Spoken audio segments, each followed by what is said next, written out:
yang sebenarnya itu regulasinya belum apa ya, aktualisasi dari regulasi yang sudah dikenakan oleh pemerintah itu emang belum dikaji lebih gitu.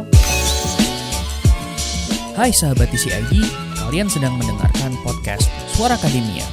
Ngobrol seru isu terkini bareng akademisi. Minggu lalu netizen banyak banget yang ngeributin soal salah satu brand minuman karena dianggap terlalu manis gitu, dan akhirnya dia bikin sebuah petisi, bukan petisi, sebuah tweet yang langsung nge-mention brandnya. Brand tersebut seperti tidak terima, ya kan, dan akhirnya membuat sebuah somasi yang dikritik sama banyak pihak, mulai dari penulisan suratnya, habis itu juga mulai dari isi suratnya, dan masih banyak lagi. And now we're gonna talk about minuman manis yang konon di tahun 2023 itu akan segera diberikan cukai gitu. Apa penyebab kebijakan ini akan diambil buat tahun depan? Sebenarnya ini adalah kebijakan yang benar atau mungkin urgent buat diambil? Kita bakal coba kulik di episode kali ini. Welcome to Suara Akademia with me Muhammad Syarif as podcast producer dari The Conversation Indonesia, dan untuk episode kali ini kita bakal ngobrol bareng sama Mbak Gita Kusnadi dari Center for Indonesia Strategic Development Initiatives. Halo Mbak Gita, apa kabar Mbak? Halo Mas Syarif, alhamdulillah kabar baik. Everything's good ya? Ya. Oke. Nah, Mbak Gita, sebelum kita mulai buat ngobrol nih, ini kan sebenarnya kebijakan untuk menerapkan cukai buat minuman berpermanis ini, itu udah ada mulai dari tahun 2016 gitu. Udah mulai dicanangkan, ini kayak harus dilakukan, tapi entah apa kabar, habis itu hilang isunya, muncul lagi, hilang, muncul lagi, dan tiba-tiba boom gitu. Gara-gara akun Twitter, tiba-tiba langsung kayaknya 2023 bakal diterapin. Sebenarnya alasan buat menerapkan cukai untuk minuman berpemanis ini tuh apa aja sih Mbak alasannya? Iya, memang mulai dari tahun lalu ya, kami dari CISDI melakukan satu proyek advokasi terkait, jadi proyek ini namanya Food Policy Project, yang fokusnya emang di dampak minuman bermanis dalam kemasan atau MBDK kita nyebutnya, dan bagaimana sebenarnya cukai itu merupakan instrumen yang paling efektif untuk yang dapat digunakan oleh pemerintah untuk pengendalian konsumsi MBDK oleh masyarakat. Nah, sebenarnya dari kajian yang kita melakukan beberapa penelitian ya. Mulai dari pertama kita ngelihat studi kualitatif itu buat ngelihat urgensinya apa sih untuk menerapkan cukai itu gitu. Terus kita juga melakukan studi komparasi juga gimana beberapa negara, terutama di negara-negara tetangga ya, Asia Tenggara, mereka menerapkan cukai MBDK tuh dengan seperti apa gitu. Terus kita juga melakukan studi kuanti juga yang akan kita launch di akhir bulan ini. Nah, dari studi yang kualitatif yang pernah kita lakukan itu, kita launch di bulan Maret, itu kita menggarisbawahi beberapa faktor. Kenapa sih cukai MBDK itu perlu diterapkan di Indonesia? Jadi ada beberapa hal yang bisa dipertimbangkan, yang seharusnya menjadi pertimbangan pemerintah untuk segera menerapkan cukai MBDK. Yang pertama tentunya dampak kesehatan. Jadi sudah ada banyak studi yang dia neliti kaitan kuat antara konsumsi MBDK yang berlebihan dengan peningkatan resiko pada beberapa penyakit, obesitas. Pertama ke obesitas dulu, di mana obesitas ini faktor resiko utama ke further diseases gitu, kayak diabetes, PTM ya, terutama diabetes, hipertensi, penyakit jantung dan lain-lain gitu. Terus kalau kita lihat memang data konsumsi minuman bermanis di Indonesia itu dari tahun ke tahun meningkat. Bahkan kita menempati posisi peringkat ketiga se-Asia Tenggara sebagai negara dengan konsumsi MBDK terbanyak. Terus di lain hal itu, ternyata pas kita cross check ke data kesehatan, data penyakit di Indonesia, kita mendapati fakta bahwa obesitas itu udah meningkat 2 kali lipat dalam 1 dekade terakhir. Sekarang penderita obesitas tuh ada sekitar 2 dari 10 orang Indonesia yang mengalami diabetes, sementara dulu tuh baru 1/10. Kemudian data dari PTM juga gitu. Kita mendapati data-data PTM seperti diabetes, gagal ginjal kronis, penyakit jantung tuh di Riskesdas juga naik prevalensinya. Terus pas kita cek ternyata di data dari Global Burden of Disease, beban penyakit itu kita dapati fakta bahwa ternyata 7 dari 10 penyebab kematian tertinggi di Indonesia itu adalah PTM. Terus ternyata diabetes menempati peringkat ketiga dari daftar penyebab kematian tertinggi itu, yang sebelumnya, satu dekade sebelumnya itu, tahun 2009, itu diabetes masih menempati posisi ke-6. Jadi dari situ tuh kita ngelihat ya urgensi, kenapa sih cukai MBDK perlu untuk segera diterapkan. Itu yang pertama dari dampak kesehatan. Terus kemudian dampak yang lain tuh mulai dari aspek legalitas ya. Kalau ke aspek legalitas, kita lihat sebenarnya dari menurut Undang-Undang Nomor 39 Tahun 2007 tuh sebenarnya ada beberapa kriteria yang harus dipenuhi kenapa satu barang itu bisa diterapkan atau bisa kita tetapkan sebagai BKC. Ada beberapa kriterianya, konsumsinya harus dibatasi, kemudian distribusinya harus diawasi, konsumsinya berdampak negatif ke masyarakat atau lingkungan.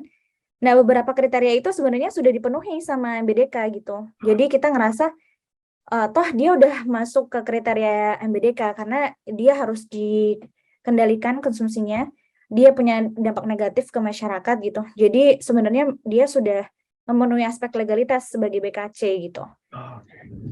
Jadi memang secara legalitas dari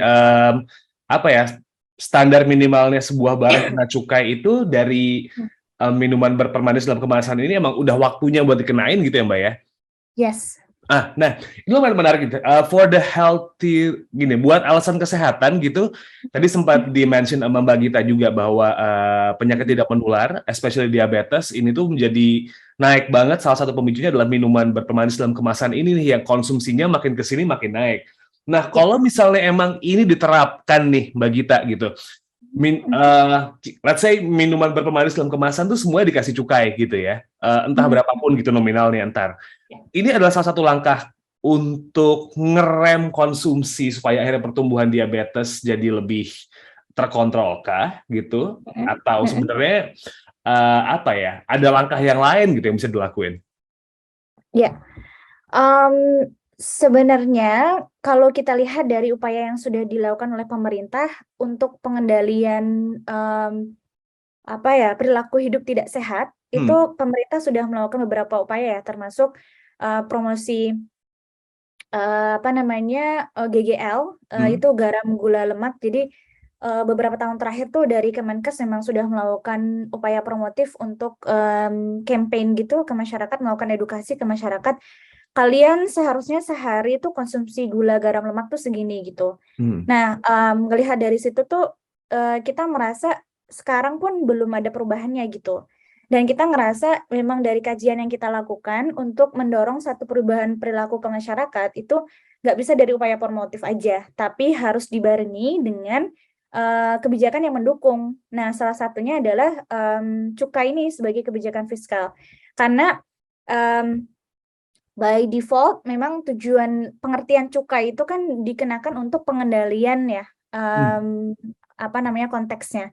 Jadi dari sini kita ngerasa kalau upaya promotif sudah dilakukan oleh pemerintah. Terus sekarang apalagi gitu. Nah, yang perlu kita dorong adalah adanya kebijakan yang kuat yang bisa dilakukan untuk mendukung upaya-upaya yang sudah dilakukan gitu. Termasuk upaya promotif tadi. Dan kita juga ngelihat kalau di beberapa negara lain, di negara Amerika Latin misalkan, memang upaya-upaya yang upaya promotif aja itu nggak cukup, tapi dengan adanya upaya pengenaan cukai MBDK itu juga bisa mendorong pengendalian konsumsi atau gaya hidup yang tidak sehat di masyarakat tadi untuk mencapai atau mencegah adanya prevalensi yang lebih dalam beberapa penyakit gitu, salah satunya diabetes karena kaitannya yang sangat erat dengan konsumsi minuman bermanis yang berlebihan gitu. Ya, tadi Mbak Gita juga mention gitu kalau misalnya di beberapa negara gitu ya, especially Amerika Latin sudah melakukan langkah preventif ini nih gitu, memberikan cukai untuk minuman berpemanis dalam kemasan. Negara mana ya sih yang udah berhasil melakukan langkah ini? Jadi minuman berpemanis, let's say teh A gitu ya brandnya, atau teh B, atau minuman karbonasi A gitu, yang tiba-tiba udah Iya. dikasih cukai dan berhasil kebijakan itu justru di negara mana nih? Iya, sebenarnya kalau dari globally ya, dari seluruh dunia tuh sudah ada sekitar lebih dari 50 negara yang menerapkan. 40 di antaranya tuh mereka menerapkannya di tingkat nasional.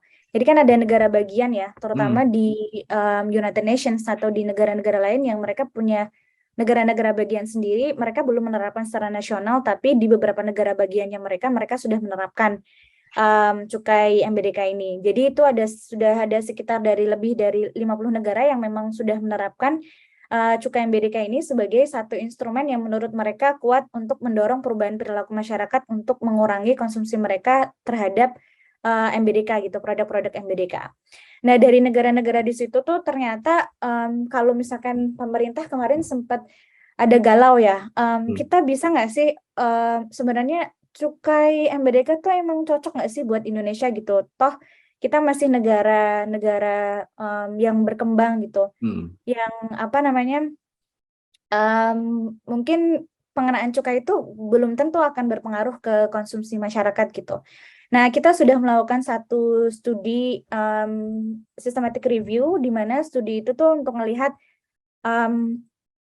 proses implementasi sekaligus dampak dari pengenaan cukai MBDK tuh di negara-negara tetangga ya di Asia Tenggara. Karena kemarin emang pas audiensi sama Kementerian Keuangan tuh emang kita diminta gitu, coba deh kalian review dulu, kalian adain satu studi dulu gitu, lihat coba kalian coba kaji pengenaan cukai nggak usah jauh-jauh deh, di negara-negara tetangga kita tuh sebenarnya berdampak apa enggak gitu. Nah, akhirnya kita melakukan satu studi itu, di mana kita melihat penerapan cukai kalau di Asia Tenggara tuh ternyata sudah dilakukan di 4 negara. Itu ada di Malaysia, Thailand, Brunei, sama Philippines. Oke. Kalau di negara yang paling dekat sama kita, karena biasanya kan pemerintah tuh kalau ngambil satu reference itu, dia pengennya yang paling relevan kan sama Indonesia gitu. Jangan Meksiko dong. Meksiko kan emang mereka konsumsi gulanya itu emang udah tinggi gitu. Atau jangan UK dong. UK kan emang udah developed country gitu. Jadi kurang relevan gitu kalau kita ngaca sama mereka gitu istilahnya. Nah, terus akhirnya kita melakukan satu studi di Asia Tenggara itu kan. Terus kita ngelihat kalau sebenarnya mereka punya driver yang sama. Pengenaan cukai di negara-negara itu tuh emang buat melakukan pengendalian konsumsi, karena mereka tahu konsumsi MBDK yang berlebihan itu tadi dia sangat berkaitan erat dengan risiko yang lebih terhadap beberapa penyakit, obesitas dan beberapa penyakit tidak menular tadi atau PTM. Kemudian ternyata kalau kita lihat memang belum terlalu lama ya pengenaan tuh pertama kali tahun 2017 di Thailand, baru disusul sama Malaysia, Filipina, Brunei. Di situ tuh emang karena mereka pengenaannya juga baru ya sekitar 5 tahun belakangan ya. Emang belum banyak studi empirical atau studi evaluasi. Yang ada satu studi empirical itu adalah ada di Thailand. Di Thailand tuh ternyata menunjukkan kalau di 2 tahun penerapan dia mulai nerapin tahun 2017, tahun 2019 dilihat kira-kira penurunannya seperti apa. Dari situ ternyata diketahui konsumsi masyarakat terhadap produk MBDK itu turun sebesar 17,7%. Itu udah banyak ya. Jadi kalau kita bisa belajar, oh ternyata cukai seberdampak itu ke masyarakat gitu. Karena emang rasionalnya kan cukai dikenakan, terus akan terjadi peningkatan harga. Peningkatan harga ini akan pada akhirnya mendiscourage masyarakat gitu buat mikir-mikir lagi gitulah istilahnya ya, mau beli minuman manis. Aku mau beli minuman manis itu, harganya kok jadi naik, akhirnya nggak jadi gitu. Terus mereka pilih ke produk yang lebih rendah gula atau yang lebih sehat gitu buat mereka, atau bahkan ke air mineral aja ya, yang dia nggak ada kandungan pemanisnya sama sekali gitu. Nah, jadi dari situ tuh kita belajar kalau sebenarnya pengenaan cukai Amerika ini berdampak juga gitu di beberapa negara yang sudah menerapkan gitu. Itu kalau di Asia Tenggara. Hmm. Terus kalau di negara-negara lain, ini studi evaluasi bukan as in studi empirical ya, bukan Hmm. studi modeling gitu. Contohnya tuh kayak kalau misalkan bahkan kita lihat di negara-negara lain tuh kayak di Saudi Arabia tuh penurunan konsumsinya tuh bahkan sampai 41% gitu. Oke. Kalau di Meksiko tuh penerapan pertama sampai 19%, nggak begitu jauh juga dari Thailand tadi gitu. Nah dari situ sudah banyak sih studi-studi yang menunjukkan kalau penerapan cukai Amerika itu penerapan cukai Amerika itu emang efektif gitu untuk mencapai tujuan pengendalian konsumsi gula atau konsumsi minuman bermanis di masyarakat. Oke. Jadi memang sebenarnya dari tetangga-tetangganya Indonesia aja itu sudah menunjukkan ada hasilnya ya, pengurangan tingkat konsumsi buat minuman berpemanis ini gitu. Cuman kalau kita ngelihat orang sekeliling, kita ngelihat ya eh, keluarga besar deh atau mungkin teman, tetangga, kayaknya kan udah jadi habit ya beli minuman manis ke minimarket yang harganya Iya, less dan 5.000, less dan goceng, jadi kayak pilihan betul. banget gitu. Artinya banyak banget PR yang harus disiapin sama pemerintah nih, kalaupun emang ini buat kebijakan dicukainnya minuman berpemanis dalam kemasan ini tuh there's a lot of things to do gitu. Apa aja nih yang harus perhatiin sama pemerintah? Kalaupun emang benar-benar tahun 2023 nih ketok palu semua dikasih cukai buat minuman berpemanis dalam kemasan ini nih Mbak Gita. Yes.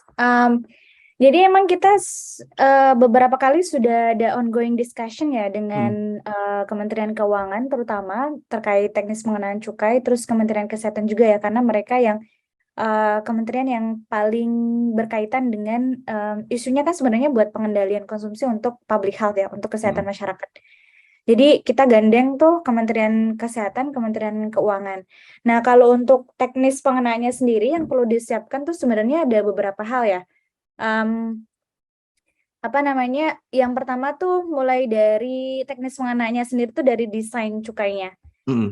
Desain cukainya itu kan ada beberapa istilahnya ada beberapa desain ya, kayak kita mau ngenainnya secara spesifik atau secara ad valorem.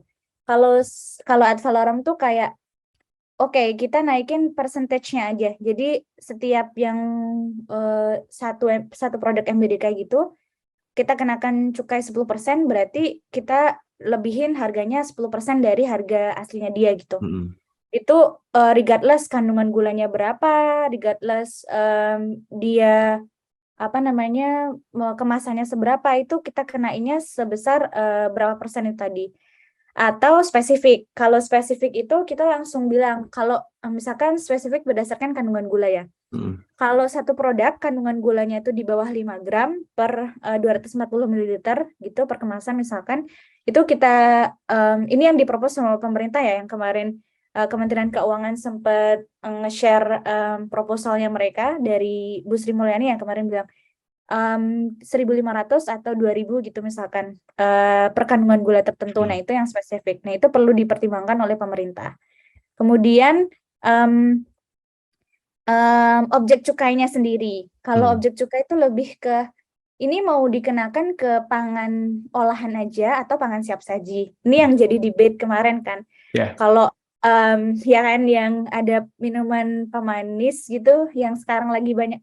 Sekarang udah kayak menjamur banget kan, di mana-mana tuh mesti ada kopi-kopian, es teh-tehan, gitu-gitu kan, minuman-minuman boba-bobaan yang kayak gitu-gitu, yang sebenarnya itu regulasinya belum aktualisasi dari regulasi yang sudah dikenakan oleh pemerintah itu emang belum dikaji lebih gitu. Nah itu juga perlu dipertimbangkan gitu ketika nanti cukai dikenakan, itu mau ke produk yang saat ini dia udah jelas pangan olahan aja, pabrikan gitu yang ada di minimarket atau di toko-toko itu, atau termasuk yang siap saji, yang ready to drink gitu, yang kemarin lagi viral kayak gitu ya, itu mau dicukaikan juga apa enggak gitu. Itu juga satu hal yang perlu dipertimbangkan oleh pemerintah. Cuman ya kemarin pesan advokasi dari JISDIS sebaiknya kita kenakannya secara komprehensif ya, karena kita sebaiknya menghindari perubahan perilaku masyarakat ke produk-produk yang tidak dikenakan cukai gitu. Kan tetap ada celah kan di situ nanti kalau ada produk yang dikenakan cukai, ada yang enggak gitu. Otomatis masyarakat tetap aja bisa dong mempertimbangkan, oke, kalau misalkan minuman vitamin C itu dikenain cukai, ya udah deh aku pindah aja ke minuman-minuman yang tidak dikenakan cukai gitu. Padahal gulanya juga sama-sama tinggi gitu. Ya. Jadi sama aja kan. Nah, itu juga harus dipertimbangkan sama pemerintah. Kemudian mulai ke teknis pengenaan. Kalau teknis pengenaan tuh lebih ke kapan mau melakukan sosialisasi dulu, terus kapan mau memberikan pelaku-pelaku usaha itu masa untuk melakukan istilahnya tahap transisi ya. Udah dikenakan, berarti mereka dikasih waktu berapa lama gitu untuk melakukan proses transisi untuk termasuk ya kalau misalkan tergantung nanti teknis pengenaannya gimana ya. Kalau misalkan berdasarkan gula berarti mereka harus ngelaporin kan kandungan gula di produkku tuh segini, jadi aku harus kena cukai segini gitu, seperti itu. Jadi itu juga harus dipertimbangkan proses transisinya dari pelaku usaha. Kemudian mulai tahap pengenaan terus monitoring itu juga perlu kan pastinya. Jadi oke, kita mulai official impose tax untuk sugary drinks itu mulai dari kapan, tapi kita nggak bisa berhenti di situ kan. Jadi pemerintah perlu ini juga mempertimbangkan monitoringnya nanti akan seperti apa gitu. Apakah nanti dilakukan monitoring itu dalam jangka waktu tertentu atau seperti apa gitu. Kan mesti juga ada sanksi juga, misalkan kalau buat produk-produk yang dia belum juga mematuhi peraturan itu akan dilakukan sanksi apa seperti itu. Itu juga. Terus terakhir paling ke ini kali ya. Setelah pengenaan kan ke teknis penerimaan dan earmarking. Nanti mau dipakai kemana nih pengenaan cukainya? Kalau yang kita propose kan memang untuk peningkatan pelayanan kesehatan ke masyarakat ya. Kemarin kita sudah melakukan survei online juga itu ke 2.600 responden dari seluruh provinsi Indonesia. Mereka 80% tuh ngedukung kalau pemerintah mau menerapkan cukai MBDK. Tapi ada catatan juga, kalau kita nanya lagi, kalau misalkan cukai MBDK digunakan untuk peningkatan pelayanan kesehatan masyarakat, menurut kalian gimana gitu? Mereka 80% itu setuju juga kalau pengenaan cukai itu nantinya akan digunakan untuk peningkatan pelayanan kesehatan untuk masyarakat gitu. Jadi harapannya cukai dikendalikan, konsumsi minuman manis dikendalikan, tapi mereka juga masyarakat itu juga dapat dampak lebih di mana pelayanan kesehatan masyarakatnya dapat ditingkatkan gitu. Entah itu dalam hal servis yang secara langsung, pelayanan kesehatan secara langsung dalam bentuk pengobatan ya, atau dalam bentuk upaya promotif dan preventif gitu. Jadi itu beberapa hal yang perlu dipertimbangkan sih gitu sama pemerintah. Terus ada lagi terus nih Mas aku, sorry. Gimana aman. Ya betul. Aku baru ingat tadi kan ngomong kalau di beberapa negara tadi, misalkan di negara Amerika Latin tuh mereka intervensinya dari pemerintah tuh nggak cuma cukai aja gitu. Nah ini juga kalau pemerintah Indonesia nanti mulai akan officially menerapkan tuh seharusnya kalau misalkan kita emang tujuan utamanya adalah untuk melakukan atau mendorong perubahan perilaku masyarakat, itu cukai aja nggak cukup kan tadi. Jadi harus dibarengi upaya promotif, terus termasuk upaya regulasi food labeling yang lebih jelas biar masyarakat tahu mana minuman yang sehat mana yang enggak. Yang kemarin ramai juga kayak masyarakat mulai questioning kan. Jadi kalau minuman kayak gini tuh kan seharusnya mereka mencantumkan kandungan gula, garam, lemaknya gitu. Cuman kita somehow meskipun itu udah dicantumkan gitu di label, kayak masyarakat belum terlalu ngerti nggak sih kalau ini kandungannya 30 gram and that's it gitu. Kita nggak tahu 30 gram itu tinggi apa enggak gitu. Nah itu pengetatan peraturan food labeling sih menurut kita. Jadi biar masyarakat tuh lebih aware. Oh ini produk sehat, ini produk nggak sehat gitu. Terus termasuk pelarangan iklan. Kalau kita lihat kayak di Tobacco ya, kan ada emang fokus di kampanyenya kan emang untuk mengurangi prevalensi merokok. Jadi kalau ada iklan kayak nggak boleh ada iklan yang nunjukin kalau dia itu ngerokok, terus Betul. dibatasi jam 10 malam biar anak-anak nggak ke-expose gitu-gitu. Menurut kita itu penting juga di MBDK, karena kalau kita lihat sekarang tuh iklan-iklan MBDK tuh mesti sama artis-artis yang dia influencer, yang dia emang punya dampak yang gede banget di masyarakat gitu. Terus kayak lucu-lucu gitu buat anak-anak. Jadi kita ngerasa itu juga berdampak sih kenapa konsumsi masyarakat ke produk MBDK tuh tinggi. Itu sih. Oke, jadi memang ini masih banyak benang yang harus diurai ya Mbak Gita. Especially ini Yes. Tadi ngomongin soal minuman berpemanis ini, ternyata nggak cuma yang bentuknya kalengan atau botolan yang dijual di minimarket, yang boba-bobaan, teh-tehan, kopi-kopian yang di pinggir jalan itu juga sebenarnya juga harus dikontrol, karena kadang-kadang suka ngaco juga sih ngasih gula tiba-tiba 2 sendok gitu, nggak tahu berapa takarannya gitu-gitu ya. Betul. Oke. Nah, ini wacananya juga sebenarnya mungkin sudah mulai dikaji lebih dalam gitu. Jadi kita tinggal menunggu aja implementasinya untuk tahun 2023 akan seperti apa, karena pasti akan ada step-stepnya untuk melakukan penerapan cukai kepada minuman berpemanis dalam kemasan ataupun juga minuman berpemanis yang memang ada. We'll see seperti apa penerapannya. Nah, dari teman-teman CISDI sendiri, Mbak Gita, ini kan juga ada kajian yang bakal dikeluarkan katanya di akhir bulan Oktober ini gitu. Juga mungkin ada campaign-campaign tertentu untuk mendorong kebijakan pengenaan cukai buat MBDK ini. Maybe ada yang pengen di-share kan Mbak ke Sobat TCID atau mungkin yang dengerin podcast kali ini nih dari CISDI gitu Mbak? Iya, kebetulan memang saat ini untuk mendorong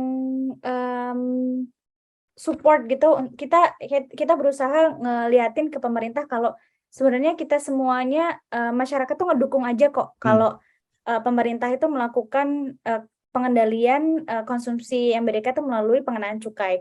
Nah, kita sedang bekerja sama dengan change.org untuk melakukan untuk mengumpulkan ini ya, petisi di mana di situ kita mengumpulkan support dari masyarakat untuk segera mendorong pengenaan cukai MBDK oleh pemerintah gitu. Nah, sampai saat ini petisi ini sudah ditandatangani oleh 9.800 masyarakat gitu. Itu udah jumlah yang cukup banyak ya. Jadi buat rekan-rekan dari buat rekan-rekan yang pendengar setia podcastnya TCID, kita rekomen banget untuk gabung, untuk ngedukung kita buat ngedorong pemerintah untuk segera menerapkan cukai MBDK ini dengan menandatangani petisi. Petisinya ada di change.org/akubijak-minum-sehat. Nanti di situ teman-teman bisa ikut tanda tangan dan kita bisa bareng-bareng ngedorong pemerintah untuk segera menerapkan cukai MBDK. Oke, Aku Bijak Minum Sehat, change.org/Aku Bijak Minum Sehat, ABMS-nya gede ya? Ya. Oke. Yang peduli sama kesehatan nih, ya Sobat TCID itu ikutan tuh. Emang sih seger kadang-kadang kalau ngerasain minuman yang di kulkas, kelihatan keringetnya dalam tanda petik gitu, tapi badan lebih harus diperhatikan ya. Kalau gitu Mbak Gita, ada lagi yang pengen disampaikan kah? Sepertinya cukup sih. Jadi kita minta bantuan dari sobat-sobat TCID untuk nge-support kita dalam penandatangan petisi yang segera juga akan kita serahkan ke pemerintah untuk sebagai dorongan agar mereka segera menerapkan cukai MBDK. Terus jangan lupa kalau misalkan rekan-rekan mau sobat TCID mau tahu kajian-kajian CISDI ataupun posting-posting terkait minuman bermanis gitu. Jadi kita sering melakukan campaign gitu di Instagram kita namanya FYI Indonesians. um, at FY Indonesians gitu, nanti bisa dicek di IG. Di situ ada konten-konten kita yang ngedorong yang coba kita buat untuk nge-raise awareness kalau Amerika tuh nggak sehat gitulah intinya. Itu terus di akhir bulan ini kita juga akan ada diseminasi dari studi kuantitatif kita ya terkait yang melihat elastisitas harga dari produk MBDK. Jadi kita mau melihat kira-kira kalau cukai diterapkan perubahan demand di masyarakat itu seperti apa sih? Nanti stay tune, nanti kita akan infokan di FI Indonesian situ. Sama di beberapa channel CISDI yang lain juga ya pastinya. Oke, so jangan lupa follow at @CISDI_ID sama at FY Indonesians buat tahu movement dan juga riset-riset yang dilakukan sama teman-teman CISDI. Dan jangan lupa juga Sobat TCID follow at Conversation IDN buat tahu semua berita yang di-upload sama The Conversation Indonesia. Check our website, follow our social media. You can have the recent news from us gitu. Kalau gitu, Mbak Gita, thank you. Sekalian pamit juga buat Sobat TCID yang udah dengerin episode kali ini. Thank you so much. I'll see you on the next episode. Wassalamualaikum warahmatullahi wabarakatuh.